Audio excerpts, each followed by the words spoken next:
Ser ou não ser? Eis a questão. Será que tem preto falando? Tem sim. Hoje Tem a gente preto vai falar de uma falando. coisa bem legal, hein? É isso aí. A gente vai falar sobre teatro. Eu sou o Elmar Freitas. Léo Imperador. E a gente está aqui com mais um vídeo do canal Tem Preto Falando. E no vídeo de hoje a gente vai falar da saga, da vida do ator. Vem com a gente. Bom, e no vídeo de hoje a gente vai falar sobre os perrengues que é ser ator brasileiro. A dor e a delícia de ser um ator preto brasileiro. Você acha que é só decorar texto? Não é não. Vem aqui no caminho a gente te mostra. Como é que o teatro surgiu na nossa vida?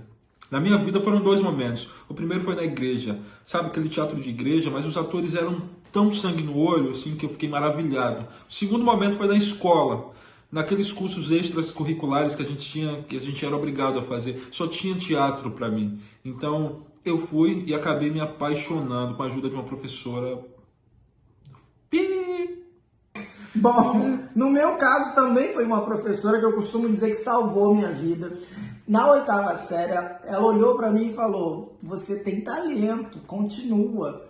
E depois daquilo, ela fez eu acreditar que eu poderia ser qualquer coisa na vida. Então, salve os professores, eles salvam vidas, eles mostram o rumo. E ali eu tive meu primeiro contato com o teatro, professora de artes cênicas, lógico. Por mais professores de teatro no Brasil. A primeira peça sempre é um marco na nossa história, né? A minha primeira peça foi uma peça de teatro de rua que a gente apresentava nas ruas de Recife, uma peça chamada Casa Calçada Necrofilia, e eu comecei com teatro de rua, né? Eu me apresentava nas calçadas, nos bares, ali do centro do Recife Antigo. Essa foi a minha primeira peça. E a sua? Nossa, no meu caso foram duas peças, né? Ao mesmo tempo, a gente estreou assim na mesma semana. A primeira foi Amor e Preconceito, uma peça do Cazé Soares, um dramaturgo do Rio de Janeiro maravilhoso, né? Que ainda está aí trabalhando na ativa. E essa peça contava a história de dois homens que se apaixonavam, um judeu e outro negro evangélico. Então, assim, era... E foi em Bangu, né? Imagina, assim, a gente fazia essa peça nos anos 2010, 2011, lá em Bangu. Então, uma comunidade que foi, assim, um estouro. E a segunda foi o musical, né? Um musical infantil, O Sonho de Alice, inspirado em Alice no País das Maravilhas. Foi no Teatro da UF, em Niterói. Então, saiu até no jornal na época, eu todo feliz, mandei o jornal para minha mãe. Foi aquela felicidade de estar fazendo a primeira peça profissional, assim, e foi show. A outra foi em Bangu? Bangu. Adoro Bangu. A melhor e a pior parte num processo de montagem teatral. Então, o melhor para mim é o aprendizado, as experiências que você vive, que você não viveu quanto ator e que você vai viver quanto personagem, né? O laboratório, a história que não é sua, que você vai se aprofundar, né? Que você aprende a se colocar no lugar da personagem, né? Empatia pela personagem, independente se está certo, se está errado, isso não importa para o ator, né? E a pior parte para mim de uma montagem é a exaustão. Né? A exaustão do trabalho, a exaustão dos ensaios. Eu lembro que eu fiz parte de um processo de uma trilogia que a gente ensaiava por 10 horas seguidas. Então, assim, isso era muito exaustivo, né? Os gritos dos diretores também, gente, são as piores partes. Bom, pra mim, a melhor parte é a parte de construção do personagem, que é o momento onde você se aproxima, né, do personagem, que você se doa, que você constrói. É como uma massinha que você vai moldando. Isso é muito divertido, isso dá muito prazer pro ator. O pior momento é, sem dúvida nenhuma, o cansaço, né? Porque no processo de montagem bate um cansaço, os ensaios são muito longos, então geralmente você fica bem, mas enfim, os diretores também às vezes eles... né? Enfim, mas é isso aí. Diretores, amo vocês.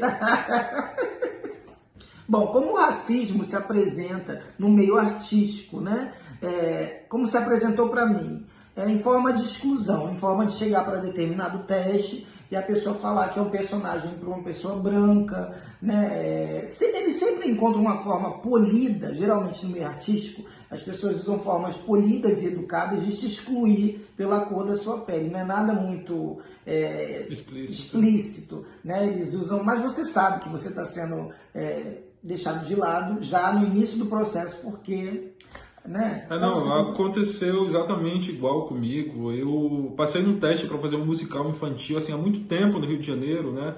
A história falava sobre príncipes e princesas, né? E o diretor, ele no começo do processo, ele deu em cima de mim, né? E assim, eu não reagi à expectativa dele, né? E depois de um ensaio, ele chegou para mim e falou que eu não podia participar porque não existia nem príncipes e nem princesas negras. Eu já tinha visto algum na televisão. E eu falei... realmente eu nunca vi, mas isso não quer dizer que não exista, né? Então ele falou assim, não, você não pode fazer o musical, né? Gente, eu chorei por um mês depois disso.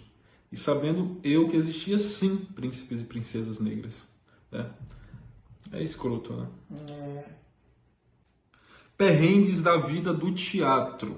Gente, ensaios intermináveis, figurinos exorbitantes, muita roupa, desmaiar em cena, calor no palco, bilheteria com uma ou duas pessoas, que a turma nunca passou por isso, gente. A gente tem que fazer, sabe, dezenas de trocas de roupas. Eu fiz uma peça que tinha 5 trocas de roupas, e era saindo e correndo para trocar, e você ali tendo que respirar para poder não desmaiar, aquela luz quente de cima, sabe, aquelas iluminações de cima, que vocês veem tudo maravilhoso, é muito quente. Então, assim, perrengue total. Não é só luxo, como vocês imaginam, não, tá? Não, eu acho que eu não preciso falar mais nada. E ainda tem aqueles amiguinhos que em cena esquecem falas. Nossa, né? Que deixa você na mão. Deixa você na mão, e aí você tem que se virar, porque a história tem que ser contada, enfim. Mas é isso aí, você falou tudo aí. Ser ator, para um preto brasileiro ser ator, deixa de ser um sonho, porque é um sonho, e passa a ser um ato de resistência, quando você acaba percebendo que todas as propostas e papéis que vão te oferecer relacionados o bandido, os subempregos, né, os papéis de subemprego, não que não sejam dignos, mas eles só te oferecem isso. E aí você percebe que estar ali, de repente, vai ter que ser um ato de resistência para você alcançar coisas melhores. Na verdade, né? Não é sempre que a gente concorda com isso, mas estar ali é um ato de resistência por isso. Né? Quando eles dizem que não há papéis para nós, né? Ou quando os papéis são os mesmos, né? Ladrão, bandido, traficante, empregado. A gente precisa se ressignificar, criar as próprias personagens e tentar dialogar com a população, descentralizar o teatro, levar para as periferias, né? Para as casas de cultura, para as tendas. Então é isso. Então essa resistência do teatro é isso, é sair do lugar comum, né? E se você está aí esperando por um papel, não espera, vai atrás e cria o seu personagem e mostra. Isso, E seja referência também, né? Porque enquanto resistência, temos que ser referência para as novas gerações que vão chegar aí também, né? Melhor peça e personagem da vida. Então, uma peça que eu escrevi, chamada As Patricinhas de Sampa, que conta a história de 3 travestis que vieram para São Paulo, da tentativa de sobreviver na dura realidade da cidade, né? E a gente viajou para fazer essa peça, e eu espero, assim, do fundo do coração, poder retomar isso e mostrar essa realidade de novo, porque tem muita gente que precisa saber o que as meninas passam lá na capital. Bom, minha melhor peça e personagem, que tiveram vários.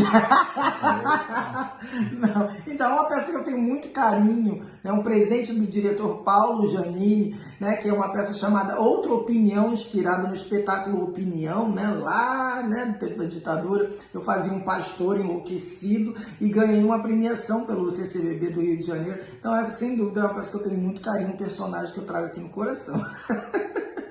Teste do sofá. O teste do sofá existe ou não existe? Será? Mito ou realidade? Olha, eu vou dar o meu parecer. O teste do sofá, ele existe em toda e qualquer profissão. Infelizmente, é uma realidade que, graças a Deus, hoje em dia está sendo exposta, está sendo combatida, né? Está sendo revelada. Então, é uma condição que não é só na área artística ou teatral. Em qualquer profissão você pode escutar, né? Receber propostas indevidas ou invasivas.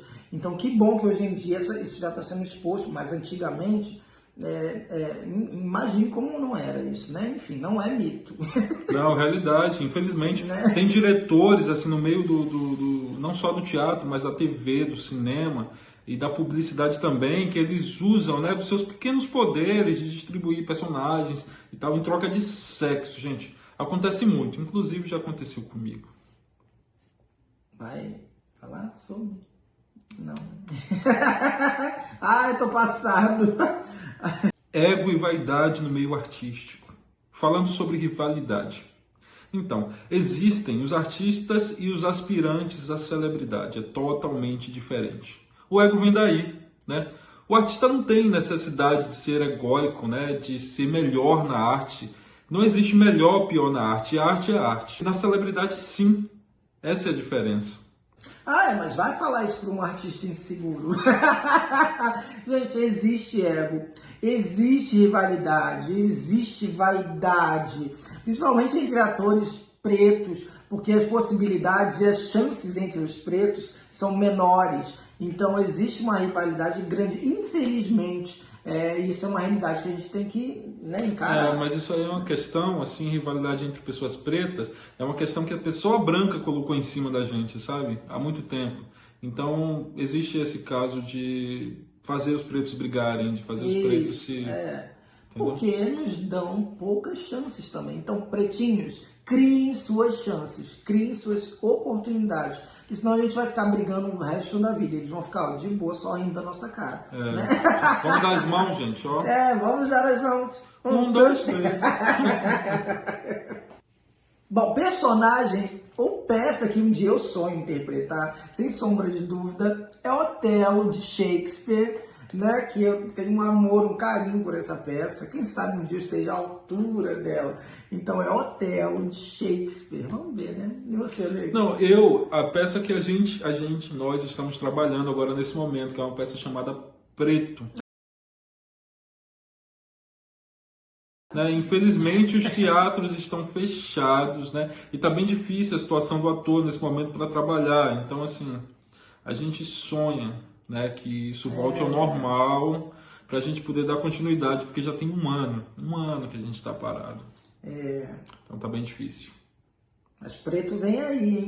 Então é isso, galerinha. Se você gostou da nossa viagem teatral, curte, compartilha com a galera, comenta aí embaixo, né, amigo? Comenta aí se você já foi ao teatro, se você nunca foi ao teatro, se você tem vontade de fazer aulas de teatro, entendeu? Se você tem vontade de conhecer esse mundo, comenta aí pra gente, não esquece de curtir, compartilha com os amiguinhos também, com alguém que você acha que gosta da profissão, quer conhecer mais, sabe? É isso aí, fica a dica pra vocês aí desse mundo, né? E é isso. Tchau, tchau.